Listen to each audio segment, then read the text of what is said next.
नमस्कार दोस्तों, मेरे यूट्यूब चैनल पे आप सबका स्वागत है। हर हर महादेव, श्री शिवाय नमस्तुभ्यं।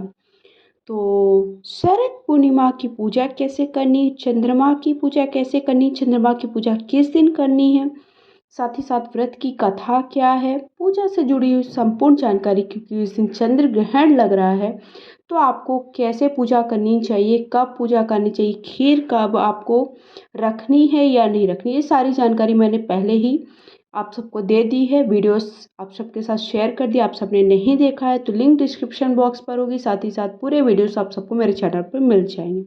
अब आपको चंद्रमा की पूजा कैसे करनी है।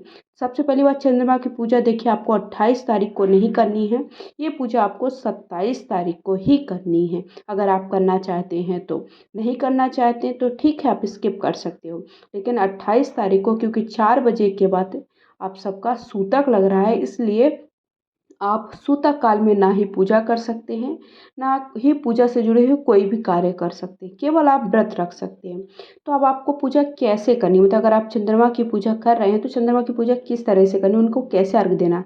तो देखिए, सबसे पहले मैं तो यही सजेस्ट करूँगी आप सबको कि आप किसी थाली या प्लेट पर ही चंद्रमा को अर्घ दें, जहाँ पर भी आप अर्घ दे रहे हैं। क्यों क्यों क्या होता है कि जैसे हम नीचे जब ज़मीन पर पानी की से आपको जल चढ़ाते, मतलब चंद्रमा को, तो क्या होता है, चंद्रमा को जब जल चढ़ा रहे होते तो वो जल के छींटे हमारे पैरों पर पड़ जाते हैं।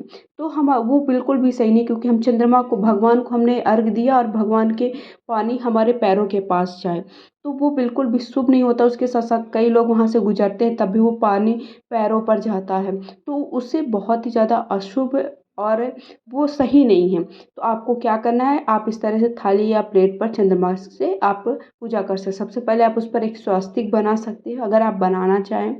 फिर उसके बाद आप शुद्ध जल से स्नान कराएं। फिर उसके बाद मैंने थोड़ा गंगा जल से स्नान कराया है। फिर उसके बाद आपको क्या करना है, दूध से स्नान कराना है। दूध आपका कैसा होना चाहिए, कच्चा दूध होना चाहिए, कभी भी पके दूध से हमें स्नान नहीं कराना है। तो दूध हमें पहले से निकाल करके रख लेना है, ताकि हम कच्चे दूध से चंद्रमा को अर्घ दे सकें। उसके बाद हल्दी और कुमकुम इस तरह से उनको छिड़क देना है, उनका भाव लेते हुए। उसके बाद आपको थोड़ा सा अक्षत समर्पित कर देना है। उसके बाद जो भी आपके पास पुष्प है वो पुष्प समर्पित कर दीजिए। तो इस तरह से आपको चंद्रमा की पूजा करनी है। कब करनी है, ये 27 तारीख को करनी है। कभी भी आप चंद्रमा की पूजा करें तो इसी तरह से आप चंद्रमा को अर्घ दें। चंद्रमा का पूजन इसी तरह से ही आपको करना चाहिए। आपको डायरेक्ट जल के छींटे ध्यान रखिए। अगर आप देखिए नीचे भी कर रहे हैं, ऐसा नहीं, बहुत सारे लोग ज़मीन पर ही जल से स्नान कराते हैं, जल से, शुद्ध जल से। तो आप क्या करें कि ध्यान रखें कि पैरों के पास आपके जल के छींटे ना हो। वहाँ पर कोई पेड़ पौधा हो ना, तो वहाँ पर आप जल से अर्घ दें। उसके बाद लाल और पीला चंदन है तो चंदन चढ़ा दीजिए, वस्त्र है तो वस्त्र चढ़ा दीजिए, वस्त्र नहीं है तो वस्त्र रूपी कलावा चढ़ा दीजिए, जनेऊ है तो जनेऊ चढ़ा सकते हैं, नहीं तो इस तरह से सूत से जनेऊ बना करके आप चढ़ा सकते हैं। क्योंकि हर बार हमें जनेऊ सारे भगवानों को समर्पित करने के लिए नहीं मिल पाता है। यथासंभव जो भी थोड़ा बहुत दक्षिणा है तो वो पूजा में आपको चढ़ानी है। जो भी आपने भोग बनाया है वो भोग चढ़ा दीजिए, फल चढ़ा दीजिए। तो भोग में जो आपने देखिए फल अगर आप उसी पर रख देंगे तो वो पूरा ख़राब हो जाएगा, वो किसी को प्रसाद में वितरित करने के लिए भी काम नहीं आएगा। इसलिए आप वहाँ पर नीचे ही फल रख दें, ताकि सबके काम आ सके, आप किसी को भोग दे सकें, मतलब किसी को आप प्रसाद दे सकें। उसके बाद जो आपने लड्डू बनाया है, थोड़ा सा लड्डू का भोग भी अवश्य लगाएं।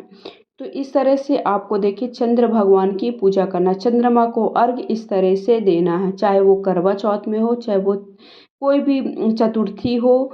मतलब जब भी आप गणेश जी का कोई भी पूजन करते हैं, तो मतलब जब भी आप चंद्रमा का को अर्घ देने वाला कोई भी व्रत या पूजन करें तो इस बात का विशेष ध्यान रखें कि हमें चंद्रमा को अर्घ इस तरह से ही देना है।